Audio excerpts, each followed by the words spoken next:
I don't know. Oh, the broadcast is live. Yeah, now we're live. Hey everyone, welcome. Hi. Hello. Karen's here and Rafi's here online, right? And I'll do a little intro. For those of you who don't know, although so far everybody here knows, this is Singer Family Adventures. I'm Val. We're going to talk about the brand new movie, Turning Red. And I have two sets of guests with me. I have Mary Jo and Frank of Rolling to Orlando. Ta-da! And yay! And Seth of Seth Lavender. Hi. Yay! It's always funny to be like Seth Lavender of Seth Lavender. Yes. And of course, my dad picks this moment to call me. Okay, I'm not answering the phone. Sorry, Dad. He wants to watch. Are you kidding? My father can barely use his phone. He doesn't know. He can't text. He doesn't. He's a brilliant, brilliant man. My father is a very smart guy, but not when it comes to technology. And that is not because of aging or any of the other issues that he has. He couldn't work a VCR ever, you know. So, are we good? We're golden. Yeah, we're golden. Excellent.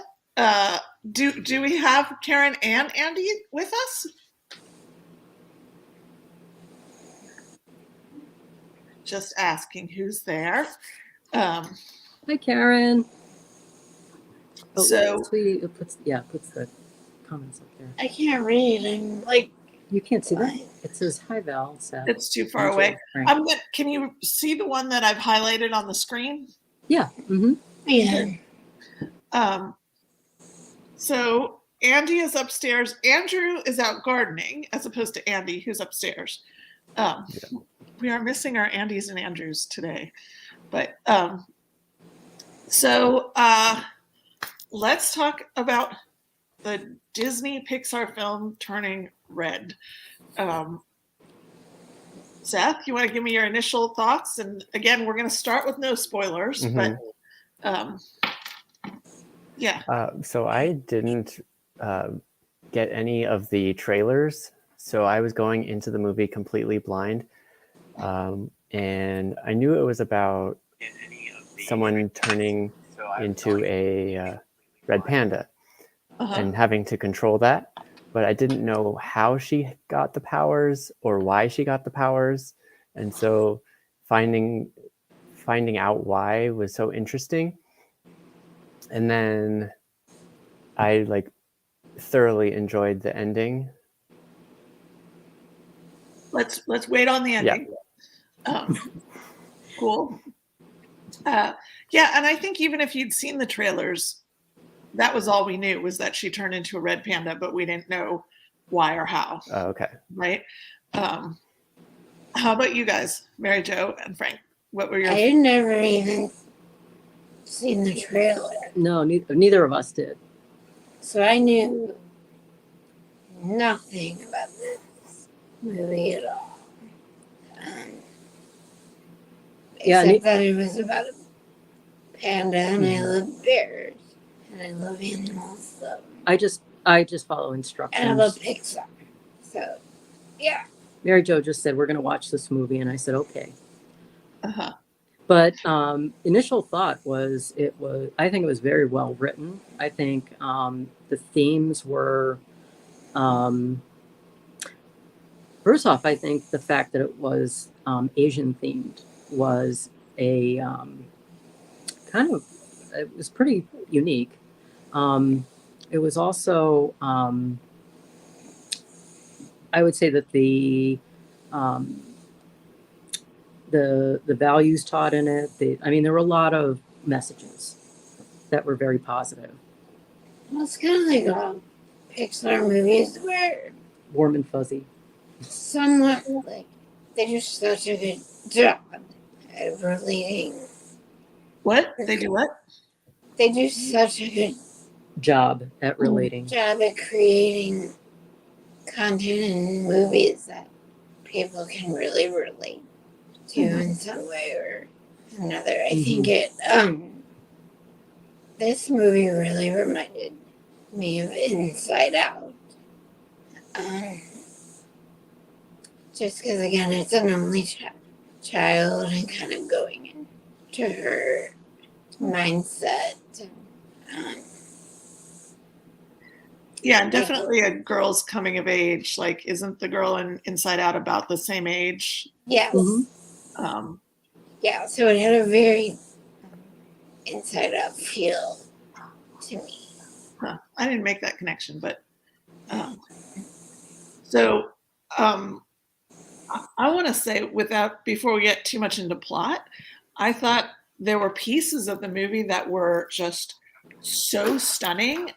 Jonah hasn't seen it. He didn't want to see it. I watched it with Rafi, who's my 12-year-old. So it was fun watching it with a 12, almost 13-year-old. Yeah. But there's a scene, this is no spoilers, but there's a scene where the father's like cooking and he's cutting up vegetables and various things. And the quality of I don't even know if you'd call it CGI or whatever, the computer animation at that point, do you remember that? And there were like the drops of water, and it was just stunningly beautiful. And like that style of animation sort of only went through that scene. But I thought it was super cool that they sort of were playing with animation that way. And then there was another one before that where this style of animation shifted, I think. Was it sort of, I don't remember what the other scene was. Do either of you? Where it had that style where it was like really detailed and realistic. Mm-hmm. Is that what you're saying? I only remember the food one. Yeah, I remember the food. Not a lot of close-ups, except that one that I remember. The food one, and then I don't remember if there was almost like a sort of anime scene or something, but it was just super cool the way that they played with the animation. And I was trying to remember, what are the other movies that have been released that were Disney plus Pixar together? Do you guys, any of you know? Up was one. I thought Up was straight Pixar. No, I thought Disney. Well, what do you mean? What's the difference? Like once Disney acquired Pixar? Yeah, like before they. Well, no, Disney's had Pixar. It's just like sometimes they say Pixar presents, but on this film they say Disney and Pixar presents. Oh. And there's been 2 or 3 like that in the last couple. Anybody who's watching know what those movies were? It wasn't like was Luca. Luca, I think, was one of them. Yeah, wasn't it? Disney and Pixar. I mean, I think it's interesting because like when Pixar came on the scene, it was computer animation, right? Yeah. And Disney was the more like 2D traditional animation. And now you've hit a point in time where you can't not do the computer animation really. Yeah. You know what I mean? And so like the Disney Pixar line is just blurring and blurring. And I think they're sort of like moving forward with that. No, I agree. I mean, there are as computers become more and more powerful, they're able to render like those surfaces that you saw that are more realistic. They can change the lighting, and a lot of that's done through AI. So you can do that on a MacBook now. Mary Jo, did you just eat a red panda? I did. I didn't even put that together. Look at that smile. So, okay, I have just random questions, which you guys may or may not know the answers to, and I was thinking of looking it up, but I didn't have time. So, are red pandas, they're not actually pandas, right? Are they actually bears? No, they're pandas. Did you see the extras at the end? Oh, there was an extra. There's an extra. There's a no. Yeah, a feature. It's separate from the movie. Yeah, I'm sorry. It is separate from the movie. It's called The Making of Turning Red. The Making of Turning Red. So we watched a little bit of that Oh last no, night. I didn't. Well, there you go. So a red panda is a panda bear. Yes, they're Okay. very small compared to giant pandas. Right. Black Well, and white and pandas. That was one thing in the movie. Like, have you guys ever seen a red panda in the zoo? No. No. Seth, have you? No. No, they're I- native to China. Yeah. Are I've you? only seen pandas at the San Diego Zoo. But Yeah. Seth, are you nearish the San Diego Zoo? No, Ish. I'm in Northern California. Oh, okay. I don't know why I thought you were further south, but a red panda is only like, we have them at the Atlanta Zoo. We have a couple of them. They're only like 2 to 3, 2 feet tall. Like they almost look like giant raccoons. You know what I mean? yeah. They do. They're not panda bear sized. So that was one thing I was kind of wishing that they'd actually said more about the animals of what a red panda is and does, because it's obviously like a really important part of the family and the movie, but they don't.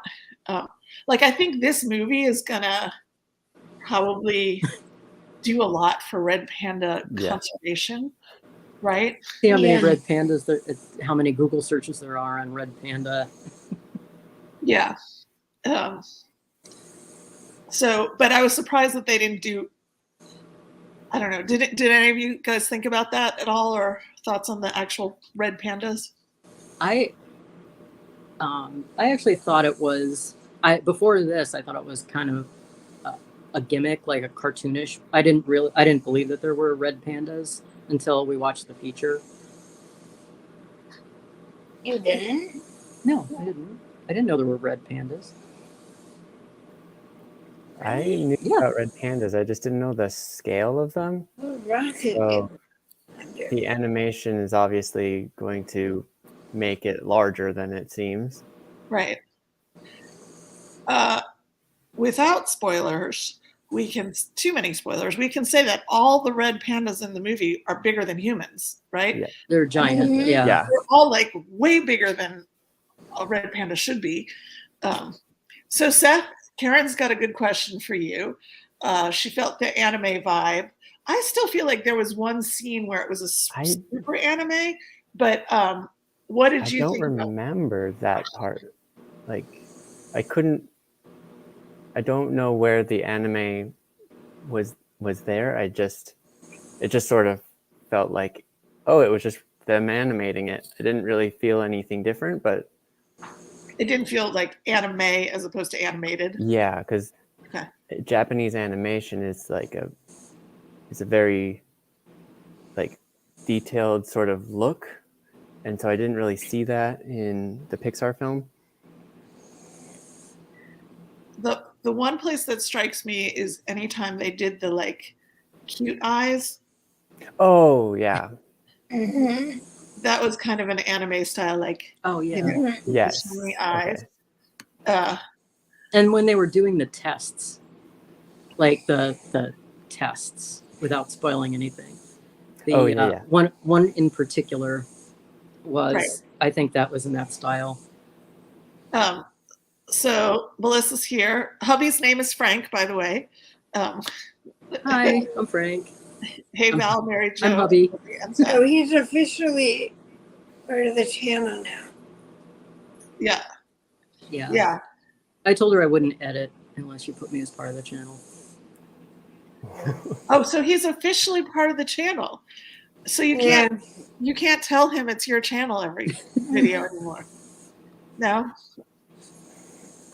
I still think I think you're the creative director for the channel, Mary Jo. Maybe he's the I don't know. I'm the producer. COO. Yeah. I'm the credit card. So yes, the kawaii love eyes. I'm trying to flip through these comments that people are making. Yes. It's good Yeah, to I see have my you phone here. Definitely those like stars in the eyes. Uh-huh. Yeah. I loved that they were like crushing on. This is not too much a giveaway, but crushing on like an '80s boy band kind of thing. Oh, Right? that was well, that's what totally I wondered. the setting of the movie was that it was a late 90s, early 2000s boy band. Yeah. Okay. So maybe not '80s. I'm giving my age away, but That's one thing we wondered why they chose It was a very specific time period. 2002. Like, what Good was question. specific about that time that they? Why do you guys think they chose 2002? Any reasons?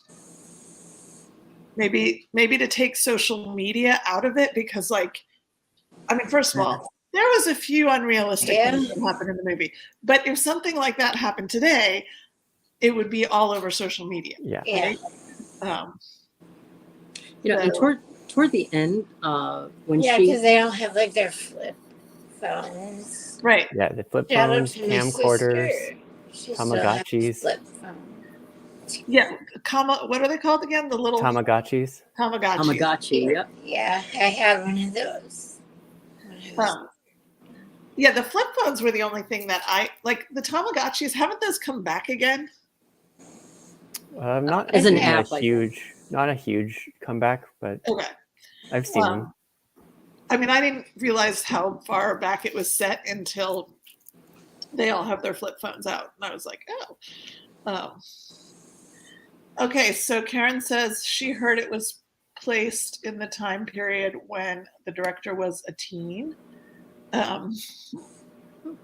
So, yeah.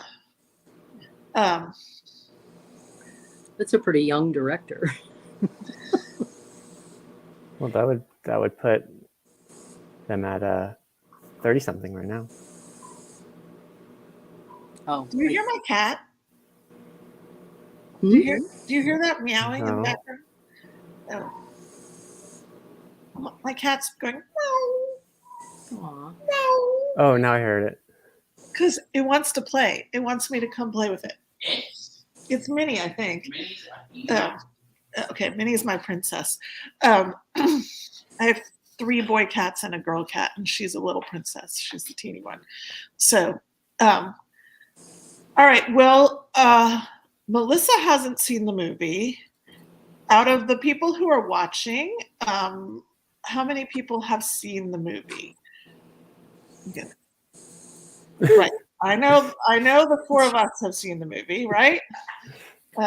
And Rafi, are you still on? Rafi's seen the movie, yes. I'm excited. We've got some good folks here. I'm glad you guys are here. Yeah. Okay. Thank you, everyone. Okay. Key to Disney. Cammy hasn't seen it yet. Cammy hasn't seen it. So I just want to I don't have specific questions again. So if you guys have thoughts or questions, like before we get too much into the spoilers, so we've talked a little bit about the animation style. Did you guys have favorite characters? I mean, obviously my favorite character is the panda. Because, I like my Disney animals. Yeah. Yeah. Me too, Seth. I love any Disney animal. And I was already on Shop Disney looking at the stuff Malin turning red plushie, but I'm sure. Oh, there's definitely a plushie on Shop Disney right now. yeah. And there's like 2 or 3 pins. There's not that many. It's so cute. Yeah. Jonah's girlfriend said she's like, any turning red merchandise at all, you can get me any of it. But I liked the girl in green. Yeah. I don't remember her name. The one with the braids. Not the she was the white girl with the braces. Yeah. Yeah. The white girl with the braces. Yeah. And I liked the Asian girl with the pink overalls. Yeah. Because she was like, oh, it's so fluffy. Yeah. She was funny. Yeah. I thought it was cool that again, like minor spoiler, right? Like her circle of friends, the three other girls. There was one who was obviously South Asian somehow, right? Yeah. One who said she was Korean, and then the white girl, and so it was like, for an Asian film, like this is clearly a Chinese-based film, but I like that they sort of had a shout out to like other Asian cultures, even though they didn't really bring in their cultures much, but it was sort of like not all of Asia's the same by sort of having those other two characters. You know what I mean? Yeah. Yeah. And wasn't there a reason they chose Toronto in the end? Oh yeah. Oh, yeah. Doesn't the director live in Toronto or immigrated to Toronto? I don't know. I don't. We didn't see the whole thing, but it was kind of cool that the panda matched the Canadian flag. It did. It did. White and red. Well, and her hat was Canadian flag. Yeah. Hat, which is so cute. I know, like Matt from Teacup for One was super excited that it was in Toronto, and I think a few of our Canadian friends were just excited to see a Canadian-based, big film come out. Yeah. There are a lot of Canadians that are big Disney fans and big Finn fans, and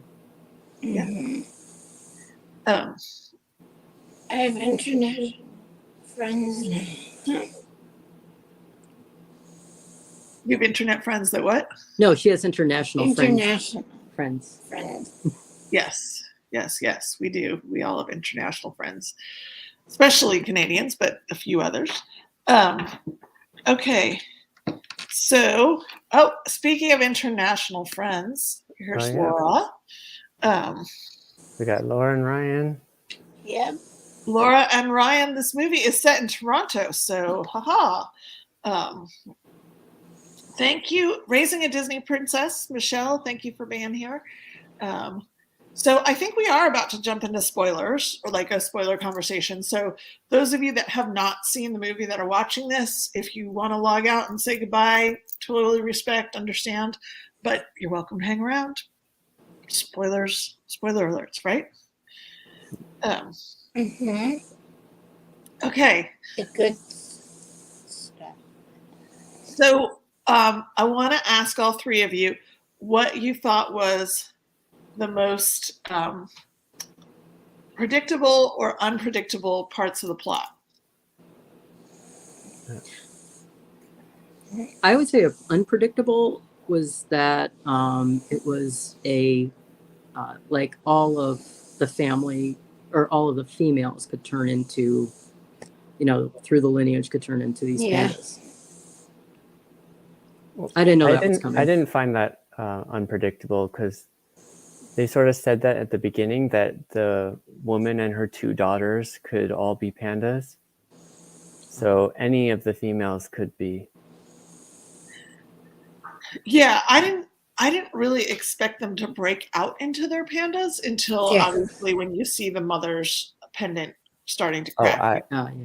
I totally predicted that the mother was going to turn into a panda at some point. And did you think it was going to be so huge? No. It reminded me of the marshmallow guy. What's his name in Ghostbusters? The Stay Puft Marshmallow. Yes. Stomping through like New York City. I was thinking King Kong, but you're right. Like that too. Yeah. I mean, when she picks up, what's the girl's name? The main girl. Maylin, right? May. When she picks up May's, and she's in her claw, basically. That just reminded me of like that main scene in King Kong, Yeah. So I wasn't sure for a minute. I thought she was going to end up climbing the big Toronto Tower.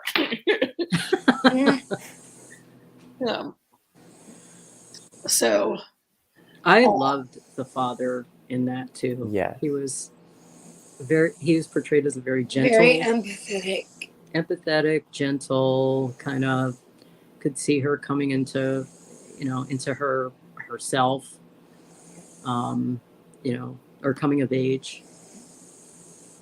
I really enjoyed that. Yeah, he was a sweet guy, and there was that really sweet moment, and you could feel how he almost, the mother was like this control freak, and he almost sort of had his way of like pushing against that gently, right? Yeah, and finding a balance between the mother and Malin. Yeah, because he loved them both, right? So, any other unpredictable things, Seth? If you anything that surprised you? I don't know if anything surprised me. Oh, when they're at Tyler's party afterwards, and Malin doesn't stick up for her friends, that surprised me a little bit. With the mom there, Yeah. she just cowers. Yeah, me too. I mean, she almost attacked Tyler so badly, and then he just bounces back from it at the concert like it's no big deal. Yeah. Yeah. I was kind of, hey, we're buds again. Right. Oh, we like the same music, then I'll ignore the fact that you almost killed me yesterday. Yeah. Right. I got kind of excited at that part because he was such a little bully. I love his little star Glasses? glasses. Yes. Yes. His sparkly star glasses. Disney representational politics, by the time, like, when he joins the four, then all of a sudden, okay, we've got the black boy in there too, so we've like rounded out the whatever. Somebody said to me that they were not wanting to see this movie because it was and I think it's valid. It's valid. That this is yet another person of color who turns into an animal for more than half their movie, right? But she turns in and out of the panda a lot, like so I could see that, but also like all of her family's in the movie as well, so you get all of the Asian family representation as well. Well, all the women and the dad. All the women. Yeah, I mean, you've got her dad, and then you've got her grandfather. Yeah. That was her grandfather doing the stuff. Doing the ceremony, yeah. Oh, I didn't realize that. Okay. Yeah, I thought he was just some guy. I don't like the local shaman. I don't know. Yeah. Okay. Yeah. So in other words, that almost makes it a little less offensive that she's turning into an animal because her culture is still there and her people are still there, or no? It's a little less offensive, but it is a person of color being turned into an animal. Yeah. I was trying to think as I was thinking about this, like, are there any Disney movies that we can think of where a white person turns into an animal? Beauty and the Beast. Yeah. True. Okay, yeah, absolutely. Yeah, I knew that one. Good job, Frank.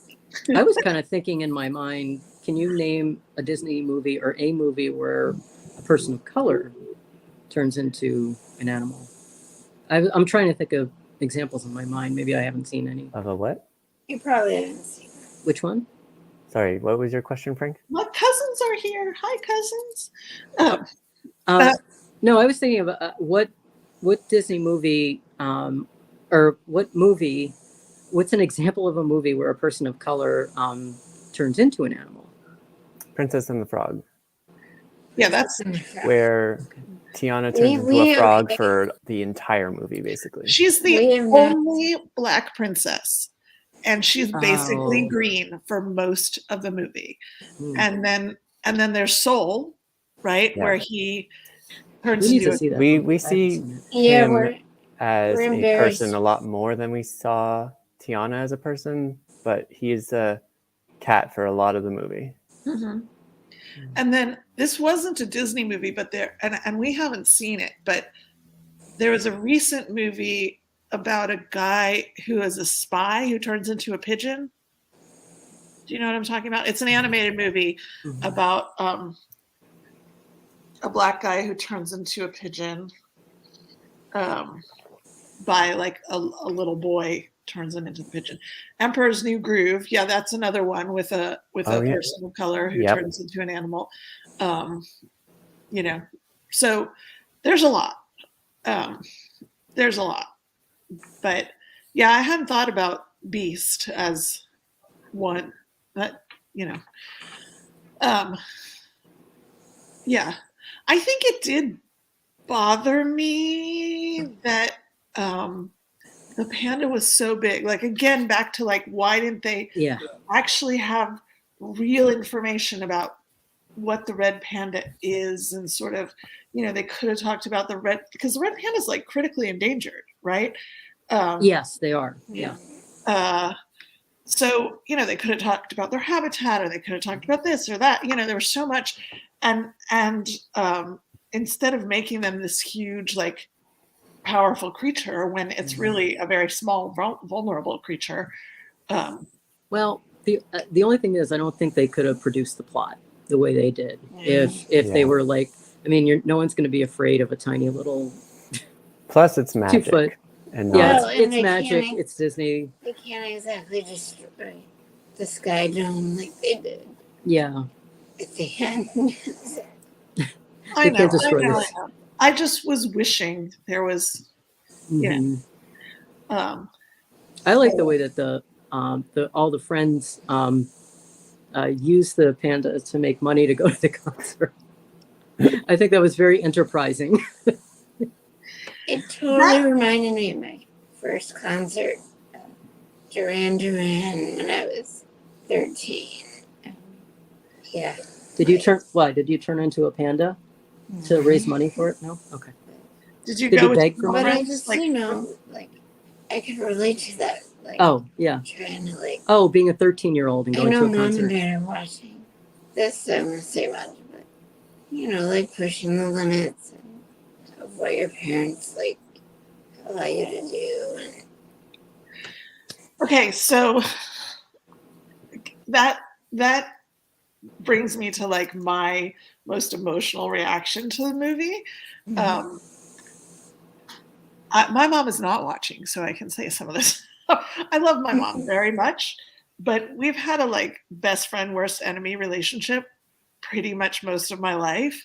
You know, we have, like, a really difficult, stressful relationship, and you know, she's not a, you know, that stereotype of the Asian tiger mom, you know, I mean, my mom's not Asian, first of all, but it's, you know, it's not that she always wants me to be a certain thing, but she was like the straight A student. You know, she went to Northwestern on a full scholarship, never let me forget that she went to a top university on a full scholarship. And, you know, I had a 2.8 coming out of high school, and, you know, and then even in later years, like, a lot of our tension was, it took her decades to come to terms with the fact that I wasn't going to be her. Do you know what I mean? I was going to be me. And I'm an only child. And so a lot of that, like, that only child, I know Frank's an only child too, right? Are you? Yeah, I am. Yes. Okay. I don't know about Seth. Seth, do you have siblings? Yeah, I have 2 siblings. Okay. So I'm not saying this is universal to only children necessarily, but that was my mother-daughter dynamic with her, was like, I was her everything. I mean, now there's the boys too, right? But, like, we are her everything. And there's a certain pressure with that, you know, like, there's an intense pressure with that. And there's a difficulty of, like, being an individual. And my father was often the, like, more understanding one when I was having huge fights with my mom. So all of that was emotional for me, watching that. And I'm glad my mom's not watching. Love you, Mom. No, I'm sure was- she'd understand now. I would hope so. But that I was going to say I've had many. I grew up in a town where I had many. You've had a lot of that. Yeah, I've had a lot. I've had a lot of Asian friends, and every single mother in that relationship was exactly the same. They were domineering. They wanted, perfect children. There was a South Korean girl that I really liked. She was my lab partner, and her mom wouldn't let me date her because she didn't think I was serious. So, I think that's a pretty. Yeah, my high school boyfriend. Oh yeah, He, his mom hated you. he's of Asian. Yeah, he was of Asian descent, and his mom didn't even want him talking to me. So, but I guess that's kind of stereotypical. Yeah, Or not all. Yeah, because yeah. it's not all. Well, and I wasn't sure in the movie. I was kind of waiting, especially the Korean girl. Like I was waiting. I mean, both the Korean friend and the Indian friend, like their parents were not going to let them go to the concert, right? So it was that's why they were going to have the sleepover at the other girl's house. But I was wasn't sure if they were going to be bonding over our super strict mothers, but they sort of left them out. And in a way, I'm glad they did because it's. Some stereotypes have roots in reality, right? Like there is a cultural thing of that kind of mother, who's like demanding. But I'm glad they didn't like overemphasize it by saying, by having too much of that. But I just felt for her so much in that scene when they bring her into the Dairy Mart or whatever. And I know. And when she shows up at the school with her, where she's spying on them for her red peony. Oh. She thought it was her time of the month. Oh, that's right. Yeah, that was hilarious. That was hysterical. That was hysterical. Watching with Frank is like hilarious because he laughs out loud like crazy, and we just laughed like so much of that part. So I would go ahead, Seth. Going back to the strict mother part, so that's one of Andrew's criticisms of the movie. Like as an Asian person, he felt that the needing the straight A's is like an Asian culture thing, but they didn't like dive into why it was there. It was just that she was a strict mother, and that was that. It's because of the one child policy for so long. Oh, I don't know how Andrew feels about it, but I've heard that it's so competitive in China because they're in China specifically because parents were only allowed to have one child for a very long time. Right. 20 years. I think it was something like 20 years. So they were pushing their one kid to be the best. They were trying to get them in the best schools. And I mean, some of it goes back even further. So much further. And I mean, you see how they're in the altar room. Like, I thought that was really nice how they had the altar and it was the great-great-grandmother or whatever. And she like saved them from a war when the men were gone. I mean, all that backstory was really good. But I mean, when you think about, Confucianism, and I'm speaking more about China than all the rest of Asia, although some of it, but some of it's a common theme, but that the notion of the family is like so important in the ancestors. And so therefore, like the next generation has to conform to that, right? Because they're the next generation of the family. And it's so foreign to American ultra, like we're the extreme opposite in terms of ultra individualism, right? And so I thought, ultimately the movie is about how do you balance those things, right? How do you become an individual and come of age and and respect the family and Mhm. hold on to the family values and histories. And back to like what is surprising. I found it so weird that everyone's like, okay, no biggie, you turn into a giant red panda. Like, Yeah, that was a little surprising as well. yeah, it wasn't an issue, you know. Yeah, so they all loved her without being like, whoa, what the heck is going on here?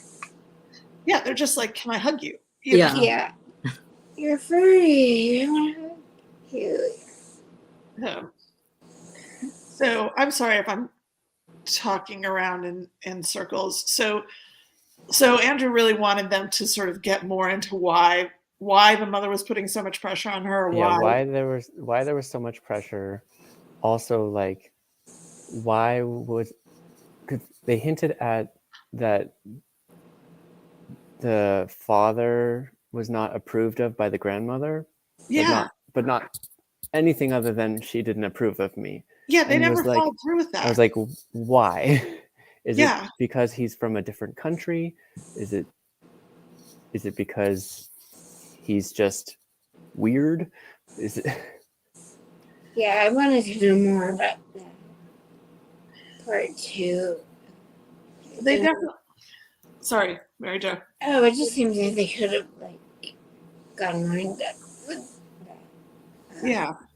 I was waiting for that to come back around as well. The sort of more of the father's backstory, and more of the mother-daughter backstory, you know. Mhm. And why the heck was she so huge? Like nobody even ventures that. She's just enormous.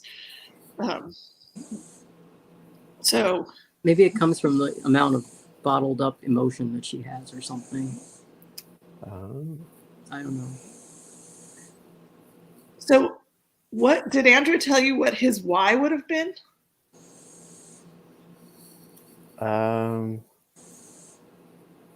I know. Okay. Like, because he's Vietnamese, so he has a very large family. Uh-huh. And so the only child thing isn't really with him and his culture. But he does have a mother that's kind of like that. Yeah. One of my two closest friends growing up, her mom is Japanese and her dad's American. And so I spent like half of my days after school at her house, you know, and learned to use chopsticks and all that from her. And then I, you know, it's partly my generation, but I had a ton of friends that were born in Vietnam that came over, you know, at like kindergarten age, you know what I mean? And so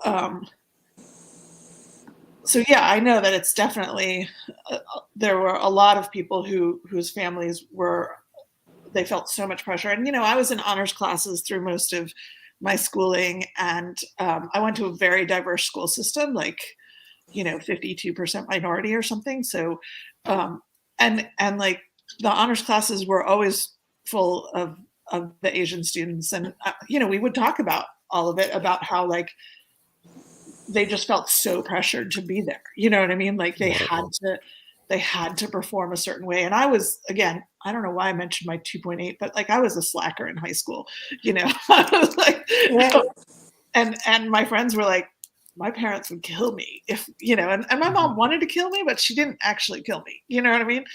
I think there's a lot of pressure right now on kids. Just, I have several caregivers that have kids that are teenagers.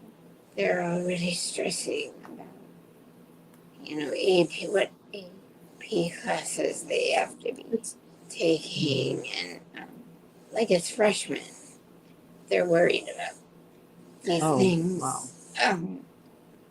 Because of going to try to get into a better college, or you know, I mean, it just seems like from even my sister teaches AP physics, and it's just very competitive. And it's hard for kids these days, especially ones that missed, like, due to the pandemic. Yeah. Yeah, oh, yeah. Missed.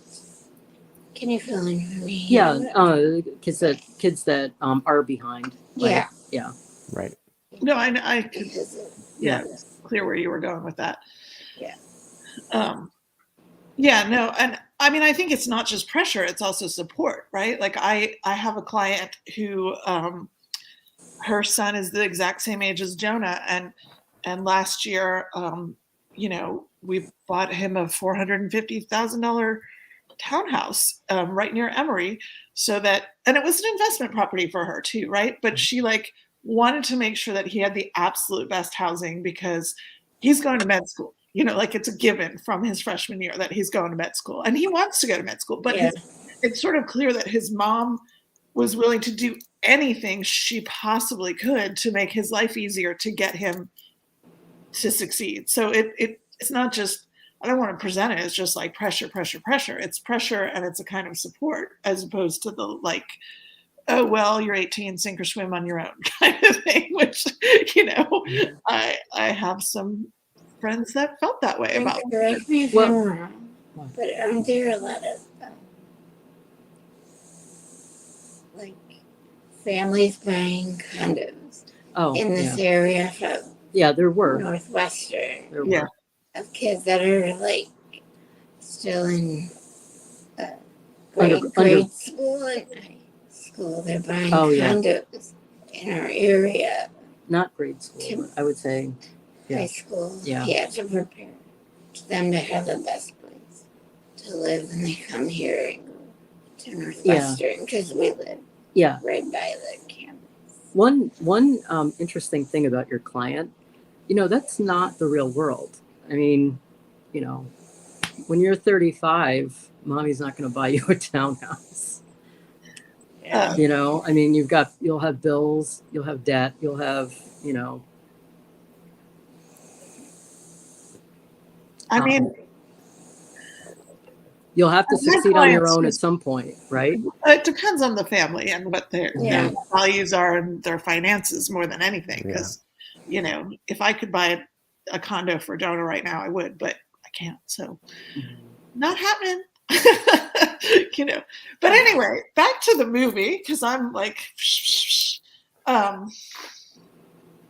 did you get? I mean, what's your overall sense? Did you like it? Did you love it? Do you think it's going to be a hit? Do you think it's? Where do you think it's going to rank in the recent films that have come out? Can I go first? Yeah. I enjoyed it. I think it followed a very predictable pattern with a lot of Disney movies. It's kind of like warm and fuzzy, you know, hard event and then, or bad event, and then everybody makes up at the end. You know, and then you've got, you know, the coming of age story. I think it was touching. It's a nice, warm, fuzzy feeling movie. You know, something light, something that you don't have to really think. I like the fact that, you know, although it didn't completely dive into Asian culture, that it touched on Asian, that it was set in that, you know, sort of the family environment of an Asian family. And looking at such the importance of ancestry. Yeah. I love the film. I love anything fluffy and furry, and I love animals. So you need a stuffed red panda, huh? Yeah. Yeah. But yeah, I loved it. I think people will resonate with this and find something they can relate to. I mean, we all have that. Have gone through or will go through trying to like be more independent, break away from your family and be yourself, but also honoring your family traditions and culture, and there's a balance there, and I think that is true for so many people, regardless if you're Asian descent or any. Oh, sure, yeah. So I think people will relate to the film in that way. Yeah. Whether or not it's going to be a huge hit, I don't think it'll be a huge hit. Not an Encanto level. Not a what? I'm sorry. We have not watched Encanto yet. No, we haven't. What do you think, Seth? And then I want to read off some of the comments. So I pretty much enjoyed the movie the whole way through. I want to watch it again just to see if like the jokes land the same and like everything else works. And I think that it is now my top 3 Pixar movie. What are the other 2? Yeah. The other 2 are Finding Nemo and Monsters Inc. Wow. So those are my 2 Pixar collections. Monsters Inc. all the way here too. Wow, so that's high. Yeah, because I don't even know what was third in that third spot. And so whatever it was, Turning Red just kicked it out. Was Raya one of the ones that was presented by Disney and Pixar? Anybody know? Lauren's in here now. Hi, Lauren. You might know that kind of stuff. Lauren. Castles, Capes, and yeah, Lauren's Castles, Capes, and Hi, Lauren. So comments. Congrats, Lisa. Mazel tov on your son getting into med school, and then Karen says it's a kids movie. A lot of times we expect a lot more from Disney. I don't think this fully delivers on that expectation. And then she says, but as a kids movie, I think it's great. I think it's not as layered in depth in some ways as some of the movies that come out, but it really hit home for me because of my mother-daughter relationship and how important but also stressful that's been for like so much of my life. And it was clear, when you see the mother interact with the grandmother, that's still true. Like it's not it's not like you get through the ritual and you're okay, cool, I'm done. So that to me was the depth, the thing that kicked the movie to a deeper level, as opposed to just like, this is cute and fun, and Lauren said he thinks especially women are relating to this film. I found it so interesting that they talked about periods. Like that surprised me that they talked about that. And I'm like, sorry, Rafi. I don't know where Rafi went, but I was like, gosh, how are the boys reacting to this? I loved it. That was amazing. laughing hysterically. That was my favorite part. Yeah, it was fantastic. But I thought, I was surprised that Disney threw that in there. I was too. So, okay, Raya was just Disney. So why just women? Why especially women? Do you think? Do you guys agree with that? What Lauren's saying, or Yeah, because the main it was about the girl who was 13 and her group of friends who are all girls, and it's about a mother-daughter relationship.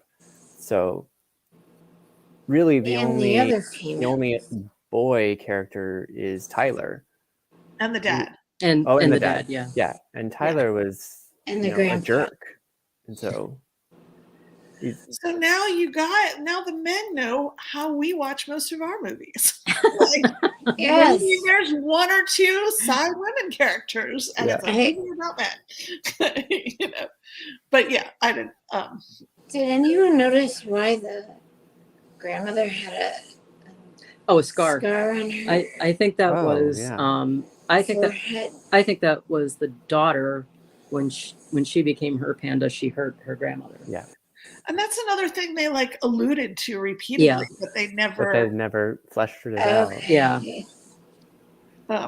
I did find it a little weird, although probably realistic, that here they have this magical superpower, and the biggest thing that they do is capitalize on it with, plastic toys and a weird tourist. It's just because that's not a Disney thing at all. Yeah. superpowers Disney would and plastic never toys. capitalize on that. Okay, Lisa's saying it offended you a bit, a little hinting that women turn into beasts once a month, but ignoring that it was a cute movie and I enjoyed it. It wasn't that it was once a month. It was that once a month. But it was when they were super emotional. So it does feed into that stereotype, right? Yeah. That women are way overly emotional. Yes. And the whole bit about that was it was her first time. So it wasn't like a recurring once a month thing.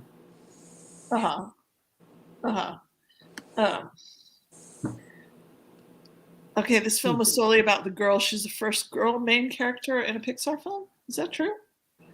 Yes. Well, that's what I thought of Inside Out. Yeah. Because of Riley's not the main character though. Yeah, I would say joy and sadness are the main characters. But they're inside Riley, so they are Riley. Female, right? Yeah. Yeah, but anger and disgust they didn't have to. You're right. Anyway, yeah, I didn't think about that. What Lisa's saying, when you add the period thing into the transforming into a beast when they're emotional, then yeah, it is. There's a little like feminism. When you think of that, that's a pretty weird subliminal. Christine is saying Brave. Wait, yeah, absolutely. Brave, clearly Brave has definitely a female lead. Yeah. So,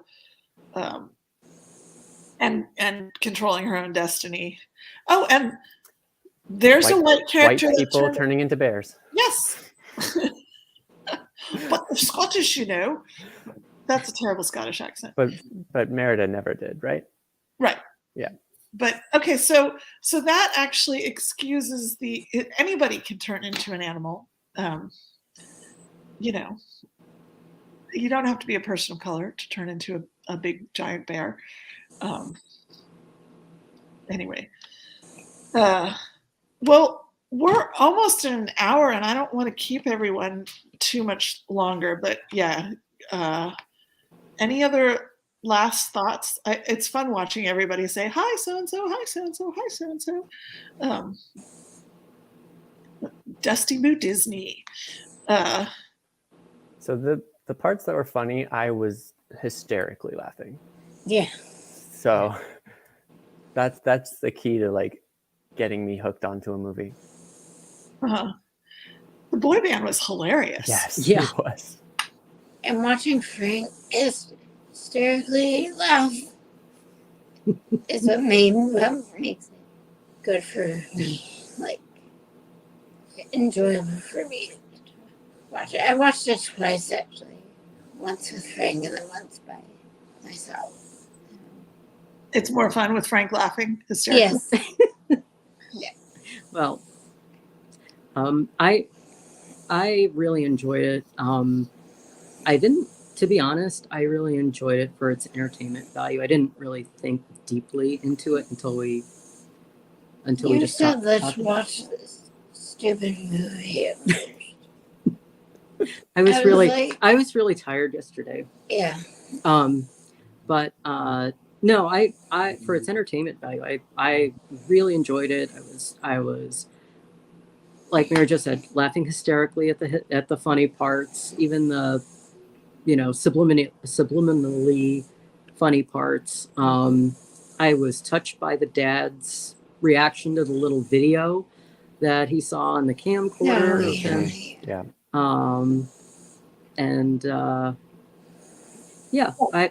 I thought it was a great movie. See, aren't you glad? I'm very glad we watched it. So it wasn't a stupid. No, Mary Jo, it wasn't stupid. Okay, good. I loved how she thought about her friends to calm down. Yeah. You know? Yeah. And I loved how the ultimate test of control was the box of kittens, because I would have turned into a panda. Yeah. No question. I love that wants too. A turtle for his Turtle? birthday. A turtle? Yeah. Oh. He's been watching turtle YouTube videos. They're so cute and Oh. slow. They're slow. Yeah, I'm a mammal person. I'm very biased towards mammals. Me too. Well, we Who have was one Sandra of those Oh? already. Which character played Sandra Oh? Do we know? Which The character mother? played? The mother, Oh, right? The mother? Okay. Yeah, MJ, no picking on Frank, it says. But turtles, I'll pick on Frank. Turtles? Boring. no, they're not. They're cute. Anyway, When you have a stressful life, it's really cute to watch a turtle eat. Well, that's like 100 Yeah, year Lauren commitment. and Karen are both saying Sandra was the mom. Okay. I am not strong enough to resist a box of kittens. Absolutely not. That's probably why we have 4 cats instead of 1 or 3 or, you know. Karen says she sees kawaii stars in Frank's eyes. So thank you, everyone. Especially thank you guys. I'm guessing most of you know these channels and are subscribed, but if anyone's watching who's not subscribed to Rolling to Orlando and Seth Lavender, please go check them out. Please go subscribe. If you haven't liked the video, but you're watching the video, it'd be awesome if you guys liked it. Right? All that good jazz. Anything else you want to add? Well, we just want to thank you for our first live stream. Yeah, thank you so much. This is fun. Yeah, thank you. It is fun. It is fun. Thank you all 3 of you for being on. It's super fun to have you. Seth, is it your first live stream? It's my first live on someone else's channel. Oh, First guest live. I did one live on mine. Well, thank you. You're much braver than I am. Well, you've got to do. You can do one next, Mary Jo, and we'll come on if you want us to. Yeah. So, yeah, thank you guys so much, everyone, for watching. And I'm going to end the broadcast, and then we can. But you guys don't have to click off yet. But thank you to everyone who's there, and have a lovely. I hope Monday doesn't hit too hard. Have a lovely Sunday night. Right? Bye. Bye. Bye.